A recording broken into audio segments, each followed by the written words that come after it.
प्रधानमंत्री मोदी ने दिया एक और बड़ा सरप्राइज। विशेष सत्र में जो होगा उससे हिल जाएगा विपक्ष।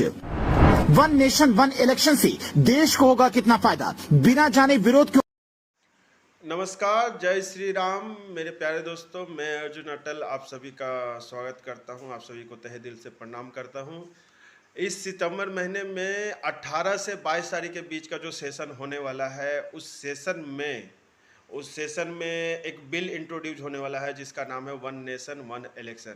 ये वन नेशन वन इलेक्शन जिसको है सो अपोजिशन पार्टी है सो मतलब कि पूरा दिल से इस चीज़ का विरोध कर रही है, जो कि बिल्कुल गलत है। ये वन नेशन वन इलेक्शन आम जनता के लिए है, सो ये मतलब है आम जनता के लिए, देश के विकास के लिए। इससे बहुत मात्रा में पैसों की बचत होगी और वो है सो देश के विकास में है सो लग सकेगा। तो मेरे प्यारे दोस्तों, आप सभी को है सो इस वन नेशन वन इलेक्शन को सपोर्ट करना है।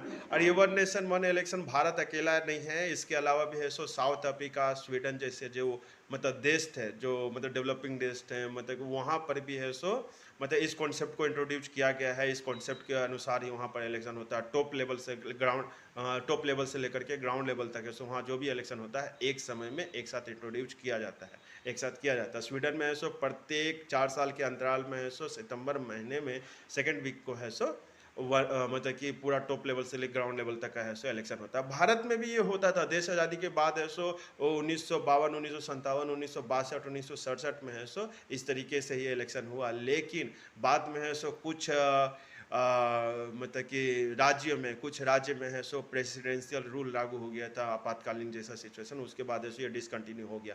लेकिन भारतीय जनता पार्टी आम लोगों के लिए सोचती है, इसलिए है so one nation one election लाई है और मुझे आशा है कि आप सभी सपोर्ट करेंगे। धन्यवाद।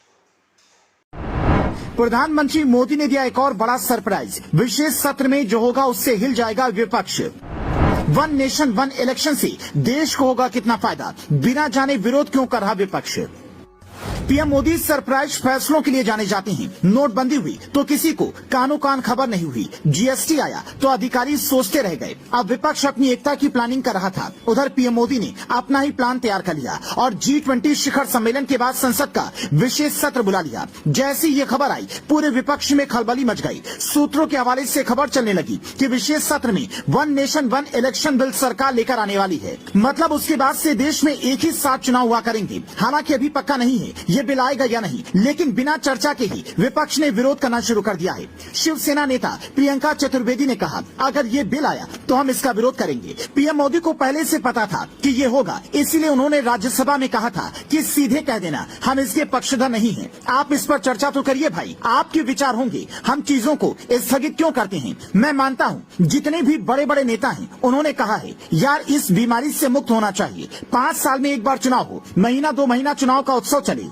उसके बाद फिर काम में लग जाएं। ये बात सबने बताई। सार्वजनिक रूप से स्टैंड लेने में दिक्कत होती होगी। अब सवाल ये है कि आखिर सरकार को इस संशोधन की जरूरत क्यों महसूस हुई। दरअसल आजादी के बाद 1952, 1957, 1962 और 1967 में लोकसभा विधानसभा के चुनाव एक साथ होते थे। इसके बाद 1968 और 1969 में कई विधानसभाएं समय से पहले ही भंग कर दी गयी। उसके बाद 1970 में लोकसभा भी भंग कर दी गई। इससे एक साथ चुनाव की परंपरा टूट गई। अगस्त 2018 में एक देश एक चुनाव पर लॉ कमीशन की रिपोर्ट आई थी। इस रिपोर्ट में सुझाव दिया गया था कि देश में 2 फेज में चुनाव कराए जा सकते हैं। पहले फेज में लोकसभा के साथ ही कुछ राज्यों की विधानसभा चुनाव और दूसरे फेज में बाकी राज्यों की विधानसभा चुनाव। लेकिन इसके लिए कुछ विधानसभाओं का कार्यकाल बढ़ाना होगा तो किसी को समय से पहले भंग करना होगा। ये सब बगैर संविधान संशोधन के मुमकिन नहीं है।